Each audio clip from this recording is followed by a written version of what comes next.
Today on Cooking for Real, we're going to tackle something that I can't actually believe I've never done before for you. It's called shepherd's pie. Now, there's some dispute as to whether shepherd's pie was created in Ireland or in England, but needless to say, it was definitely created in the British Isles. So what I am doing for you is I'm going to take the recipe that I grew up with and zhuzh it a bit. For some new excitement, what I'm going to do is I'm going to have a little counter here in the corner, and that is going to count off exactly what everything costs. So at the end of the day, we're going to be able to see how much money you save making this as compared to buying it in a restaurant. Now, before we get started, if you could like, comment, share, subscribe, don't forget to hit that little notification bell at the bottom so you can be told every time I put up a new video. Let's get cooking. First things first, going to make some mashed potatoes. I have about 6 medium-sized potatoes in a pot, and I'm going to make mashed potatoes. For me, shepherd's pie is made best by the meat. So what I'm going to do now is prepare the things that will go in with the meat. We're going to make a nice, thick, rich hamburger gravy for the base of this shepherd's pie. What I have here is a poblano pepper that I roasted with my torch, and now I'm about to prep it. And I'm just going to chop it up nice and fine. Next up, 1 medium-sized onion, and I'm going to give it the same treatment except without fire roasting it first. Next up, I have about 4 ounces of baby shiitake mushrooms, and I am going to dice them up. Next up, a big handful of fresh parsley.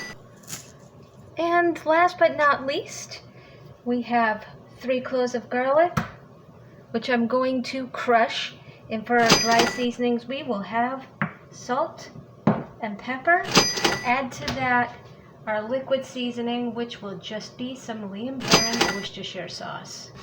Time to take a little sidestep over to making the mashed potatoes. We're going to need 2 tablespoons of butter, some milk, sour cream, whatever other flavorings you like. I'm going to go with chives and some Parmesan cheese. Mashed potatoes are very simple. Basically, these are fully cooked potatoes, and I'm going to mash them down the best I can, like so. It is on top of that 2 tablespoons of butter, which I allowed to melt, salt, pepper. I'm adding chives, and I also have here a 1/4 cup of freshly grated Parmesan cheese.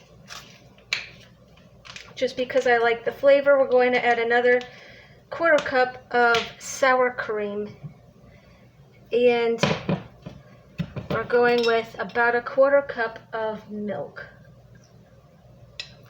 We will mix that again by hand the best we can.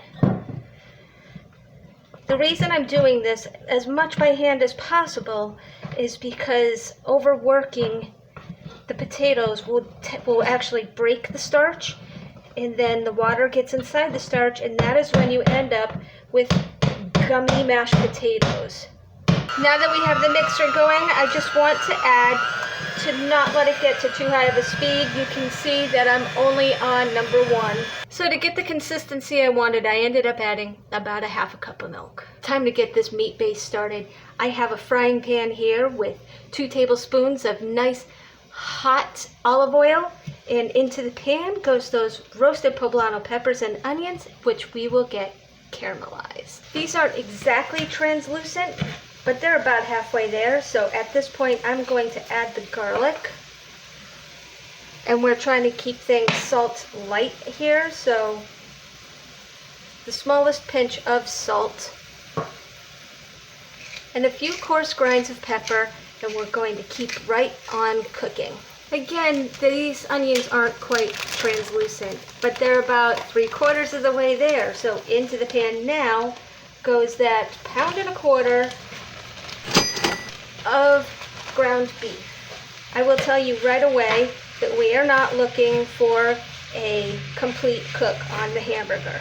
Beef has just barely got a little bit of brown on it, so in goes that fresh chopped parsley and that 4 ounces of chopped shiitake mushrooms.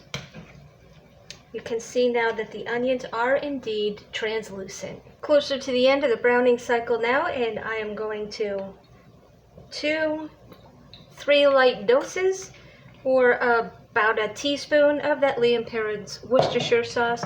You can see that these mushrooms have released quite a lot of liquid. I haven't added any liquid to this. What I have here is about a half a cup of water, 4 tablespoons of flour, and that is all. And we're going to add this in, stir it in, and then let it sit so that it thickens. We are at the stage now where it's time to put this thing together. Normally you do this in a Dutch oven or a big round pan, but I haven't got one of those, and quite frankly this is a double batch. Next up I have canned corn. That's right, just plain old canned corn. 1 solid layer. And on top of that goes those beautiful mashed potatoes that you made exactly to your own liking.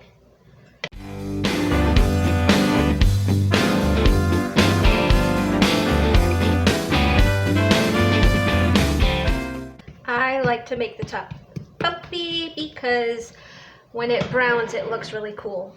So I have that ready to go. And spray butter, spray Pam. In my case, I'm using ghee spray oil. That's it. And we're popping that in a 350-degree oven for at least half an hour, more likely 45 minutes.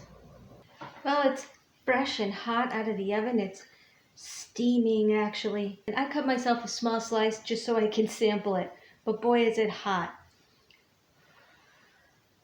Get a little everything in here, a little corn, a little potato.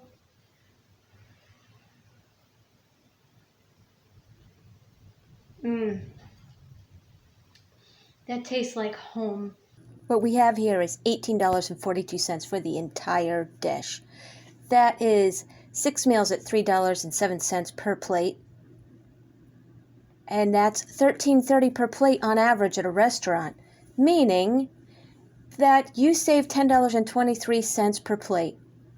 So to feed a family of 6, you could pay $18.42 at home or $67.62 in a restaurant. Thank you for joining me on Cooking for Real today, where I made some good old-fashioned English or Irish cooking. The jury's still out. I put my own little twist on it, adding some poblano peppers and shiitake mushrooms, and a lot of flavor that came directly from the food itself. If you're trying to live a salt-free diet, shepherd's pie can be a little difficult to make. But if you concentrate on getting flavor from food instead of from salt, you'll find that you too can make a beautiful shepherd's pie.